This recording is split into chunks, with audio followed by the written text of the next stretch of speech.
बनाया तो मौजूद सफ़न इस वजह से बनाया। ईद उल फितर एक ऐसा त्यौहार है जो मुसलमानों की मजहबी और सामाजिक दर और रवायात पर मबनी है। ये इसी वजह से शोरा ने हर दौर में इसको मौजू बनाया है। उसके बाद कौन सी चीज़ इकबाल को ईद के चाँद की तस्वीर कशी पर मजबूर करती है? याद तफीली अल्लामा इकबाल को ईद के चाँद की तस्वीर कशी करने पर मजबूर करती है। वो मंजर कशी वाले रुझान की तरफ माइल हो जाते हैं। आगे है मासयाम गया और रोज़े ईद आया, ये उर्दू के किस मरूफ शायर का मिसरा है? तो ये मरूफ शायर मौलाना अल्ताफ़ हुसैन हाली का मिसरा। ईद की शायरी का हमारी शेरी रवायात से जो है वो क्या ताल्लुक़ है?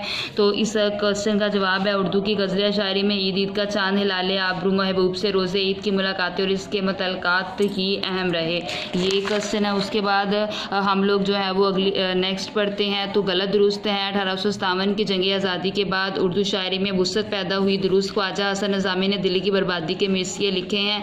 गलत ईद उल फितर के मुतल्लिक़ मौज़ूआत हमारी शायरी का असल रुख ज़ाहिर करते हैं। गलत सबक में 4 शुरा के अशार दर्ज हैं। गलत ईद उल फितर का तस्वर हमारे इख्तियार में शामिल है। दुरुस्त MCQs है। ये मिसरा किस शायर का हिलाले ईद के गुर्दुओं पर आमद है? अब्दुल मजीद सालिक हसन नज़ामी ने दिल्ली के जो नोहे लिखे इनमें से कोई सी चीज़ नमाया है? अज़मत रफ्ता। अगला है ईद उल फितर के मौका पर मुस्लिम माशरे के किस तबके को सबसे ज़्यादा मसाइल का सामना करना पड़ता है?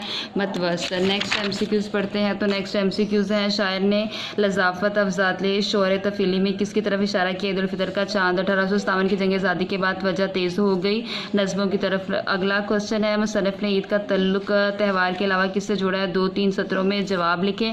तो इसका जवाब है मुसन्निफ़ के नज़दीक ईद उल फितर मुसलमानों की फ़िक्री ज़िंदगी का दुखालो और इस्लामी कदर और रवायात की पासदारी का अमल है। तो ये आप लोगों की एक्सरसाइज थी। ये एक्सरसाइज आप लोगों ने कर लेनी है, साथ आप लोगों ने इस कहानी का खुलासा कर लेना। ओके, खुदा हाफिज़।